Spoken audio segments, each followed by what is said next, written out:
Les actions à dividendes, c'est un peu une obsession, je trouve. Ça devrait pas être le critère numéro 1 quand on investit que de choisir les dividendes. Les dividendes, c'est important. Concrètement, une entreprise qui partage ses revenus, enfin qui distribue ses revenus à ses actionnaires, donc ça c'est génial, on touche des revenus passifs. Par contre, les sociétés qui génèrent des dividendes, c'est souvent les sociétés qui sont déjà établies et donc qui sont plutôt dans une phase de développement, mais pas forcément explosive. Elles sont dans une phase de développement lent. Bonjour à tous, bienvenue dans une nouvelle analyse de cash flow. Aujourd'hui, je vous emmène outre-Rhin avec un jeune investisseur qui commence un nouveau job. C'est parti. Donc, un ingénieur qui part en VIE et dont l'objectif est d'investir de façon éco-responsable. Je vais vous expliquer ce que c'est un VIE si vous ne connaissez pas. Célibataire, 23 ans, ingénieur junior dans le domaine des transports. Je vais démarrer un contrat VIE de 24 mois en Allemagne à partir de novembre 2023. Je serai rémunéré 2628 € et 6 centimes, c'est très précis, par mois, net et exonéré d'impôts. Alors ça c'est important, et d'ailleurs on va tout de suite aller voir ce que c'est un VIE avant de continuer. Donc le VIE en fait c'est un contrat, c'est un peu similaire à un stage qu'on peut le faire dans le cadre de ses études, école de commerce, école d'ingénieur, université aussi je pense. Alors on appelle ça un volontariat international, je ne sais pas pourquoi on appelle ça un volontariat parce que ce n'est pas du tout du volontariat, on est bien rémunéré. Et ce qui est pas mal c'est que ça permet de partir à l'étranger et ça permet de vraiment faire des jobs très sympas. Donc moi j'ai pas fait de VIE à titre personnel mais je me souviens que dans ma promo beaucoup de gens ont fait des VIE pour partir à Hong Kong, à New York, un peu partout. Donc toi tu pars en Allemagne, effectivement la spécificité c'est que la rémunération est nette, donc ça c'est top. Et généralement c'est mieux rémunéré qu'un stage. Ça dépend des stages. En tout cas, bravo pour ce nouveau VIE, excitant. Objectif, investir dans le but de préparer ma retraite grâce aux revenus passifs. Bon, ça, je pense que c'est à peu près comme tout le monde en ce moment. Stratégie et dépenses, un taux d'épargne de 19%. Il nous a partagé son cash flow qu'il a fait avec Finari. Et ça, c'est intéressant et ça, c'est nouveau. Depuis la dernière vidéo, en fait, vous avez été tellement nombreux à nous demander un simulateur, à nous demander un lien. Nous, on utilisait un outil qui existait déjà sur Internet, qui était franchement pas terrible. Du coup, on s'est dit, on va créer le nôtre. Et donc, le voilà, vous pouvez l'utiliser comme vous voulez, c'est disponible sur finari.com, on vous met le lien dans la description juste ici. Et c'est vraiment génial parce que ça permet de générer ça. Donc ce que notre jeune ingénieur a généré, c'est grâce à l'outil Finari. Donc il nous a dit qu'il avait un taux d'épargne à 19% et un revenu de 2600 €, on les retrouve ici. J'ai en projet de me marier durant l'été 2024, d'où le budget consacré à ce projet. Par la suite, je pense que le changement pour un logement plus grand, les frais de ménage et des voyages remplaceront ce budget-là. Ok ? On va voir. J'ai environ 7000 € sur un compte courant. Ça marche, c'est beaucoup. Il y a peut-être un livret à ouvrir. Je pense consacrer environ 500 € par mois dans des actions et ETF à dividendes. Ok. Le fait de ne pas avoir de livret A ou autre livret peut étonner, mais ce choix est volontaire pour des raisons personnelles concernant l'investissement éco-responsable. De même, je cherche à investir dans des actions de sociétés ayant des activités bénéfiques pour notre monde ou pas d'impact négatif et je place la morale premier critère. Choix qui, je l'accorde, peut être difficile à concevoir pour certains. Franchement, chacun ses opinions et je trouve ça tout à fait respectable. J'ai également un projet d'investir dans la pierre dans les 5 prochaines années avec ma future femme, ingénieure également, dans une résidence principale ou du locatif meublé qui s'autofinance idéalement.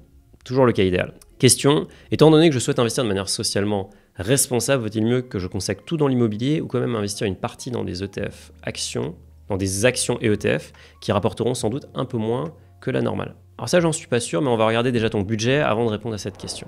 Petite parenthèse pour vous parler de Finari, l'app que j'ai développée. C'est une app qui vous permet de suivre votre patrimoine de façon hyper sécurisée et d'avoir tout au même endroit, votre PEA, votre assurance vie, vos cryptos, votre immobilier, etc. Le business model de Finari, c'est quoi? C'est un abonnement Finari Plus. Avec Finari Plus, vous débloquez toutes nos fonctionnalités les plus poussées, Predict, donc un simulateur pour savoir quand est-ce que vous allez être indépendant financièrement, notre scanner de frais qui débusque les frais cachés dans vos assurances vie, dans vos comptes titres, dont personne ne vous parlait. En moyenne, on fait économiser des dizaines de milliers d'euros à nos utilisateurs. On a aussi les actifs les plus populaires, donc vous allez découvrir dans quels investissements la communauté Finari investit. Bref, plein de choses. Tout ça, c'est Finari Plus. Et pour cette vidéo, je vous offre 10% de réduction sur l'abonnement avec le code YouTube10. Voilà, je vous souhaite d'en profiter. On retourne à la vidéo.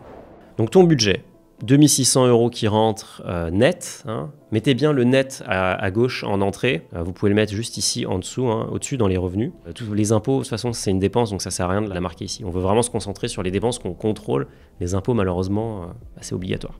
Dans les investissements, investissement mensuel, 500 €, donc c'est un taux d'épargne de 19%. C'est franchement pas mal déjà. En moyenne, le taux d'épargne des Français, c'est 17%, pour rappel. Après, c'est très faible en fait. Une grosse partie de cette épargne, elle va pas du tout dans de l'épargne financière, elle va dans des livrets. Donc bon, elle ne génère pas grand-chose. Mais en tout cas, en France, on est très bon en épargne. C'est juste qu'on ne le met pas forcément au bon endroit. Alors, tu investis 250 € dans des Dividend Kings et 250 € dans des ETF. En tout cas, c'est ce que tu prévois de faire. On va regarder ce que c'est les Dividend Kings parce que c'est intéressant.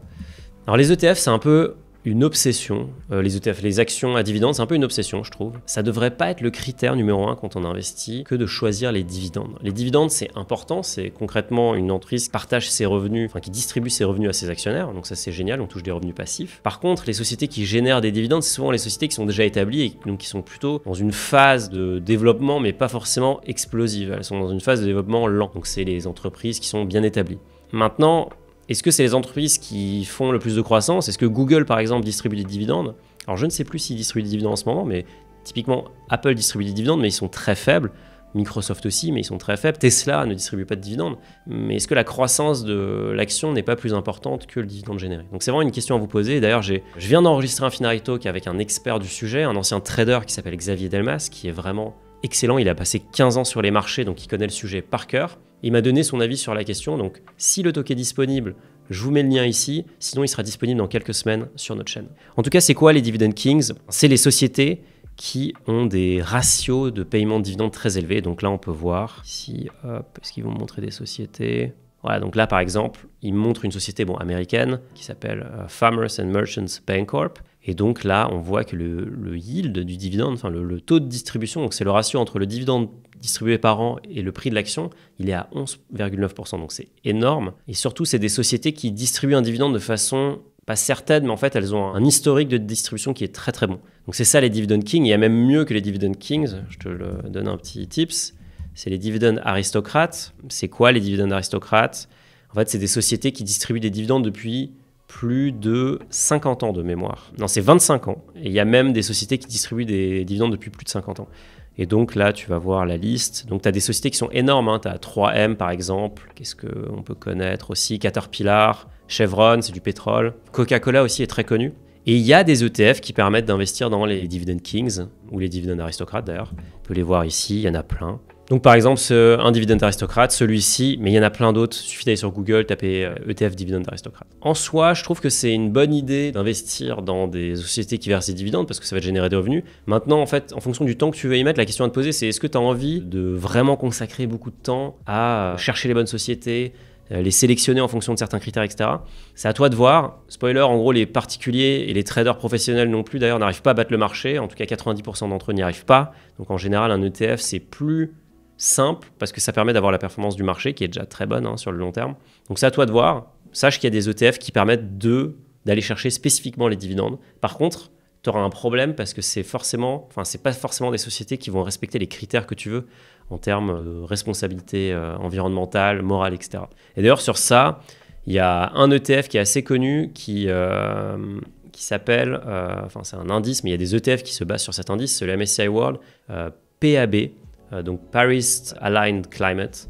Et celui-ci, en fait, il va surpondérer des sociétés qui vont encourager la transition écologique et énergétique pour atteindre le fameux objectif de 1,5 degré d'augmentation des températures maximales dans les prochaines années. Petite pause, j'ai remarqué que vous étiez 65% à ne pas s'être abonné à la chaîne, ce qui est dommage parce que toutes les semaines, je sors une vidéo comme celle-ci dans laquelle j'analyse un patrimoine. Je sors aussi des vidéos dans lesquelles je reçois des experts, on parle d'investissement sans tabou, on vous donne de la vraie valeur ajoutée pour mieux gérer votre patrimoine. Donc abonnez-vous, activez la cloche et vous serez les premiers informés des prochaines vidéos. Donc j'ai comparé la performance depuis sa sortie, donc il est disponible que depuis 2020.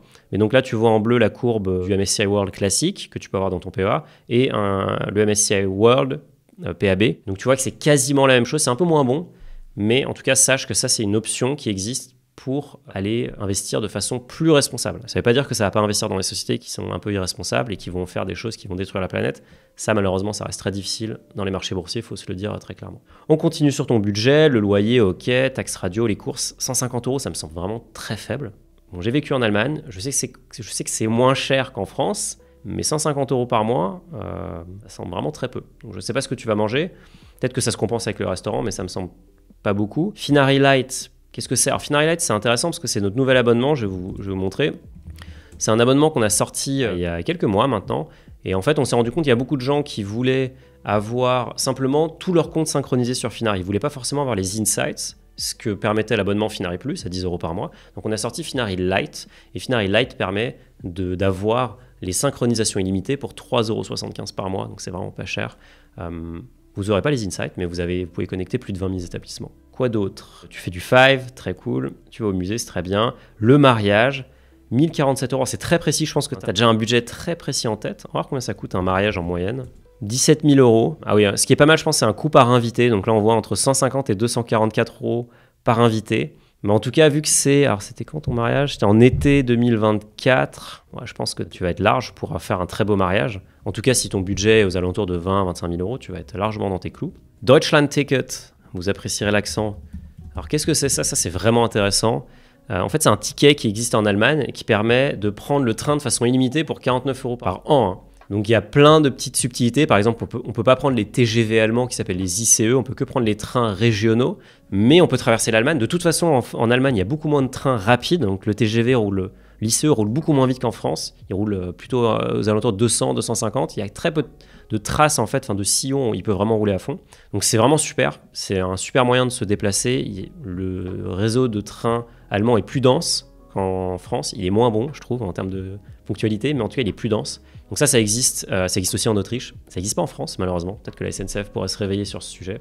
En tout cas, ça, c'est vraiment une option intéressante. Tu as quand même une voiture, on voit, certainement pour te déplacer. C'est obligatoire. Du coup, alors est-ce qu'il faut mieux investir en IMO ou en action? J'ai envie de te dire les deux, mon capitaine. Je vais te sortir ma pyramide, que je sors à chaque fois, je pense. Et mon maître mot à moi, c'est la diversification. Donc, au lieu de mettre tous tes œufs dans un panier, je continuerai à diversifier. Donc, effectivement, si tu as un revenu, tu peux faire du levier. L'investissement locatif ou ta résidence principale, c'est intéressant. Il faut aller prendre du levier, il faut aller faire du crédit.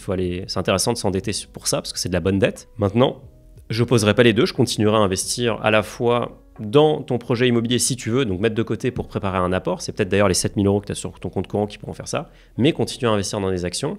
Et peut-être un dernier point qui est intéressant, c'est que tu as parlé du livret. Alors, deux trucs. Il existe un livret qui s'appelle le livret développement durable et solidaire, qui a un plafond de 12 000 € et dont la spécificité est que les banques doivent prêter cet argent à des projets qui visent à améliorer la performance énergétique de biens immobiliers.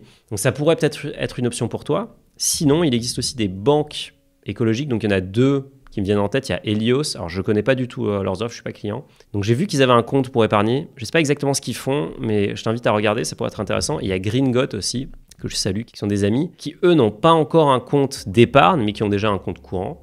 Et donc les deux ont cette approche de dire on va mettre l'argent au service de l'environnement, et donc on va faire ce que font pas forcément les banques, donc on va pas financer des activités qui détruisent la planète. Donc ça peut être intéressant aussi de s'équiper en termes bancaires chez une banque qui a cet engagement-là. Je trouve ça assez intéressant. Donc voilà, j'espère que ça t'aide, j'espère que ça vous a aidé. Si vous voulez faire un beau diagramme comme ça, c'est possible. Le lien est dans la description, c'est sur finari.com. Si vous voulez que j'analyse votre patrimoine, le lien est aussi dans la description, vous pouvez postuler. Je vous souhaite des très bons investissements et je vous dis à très vite. Salut!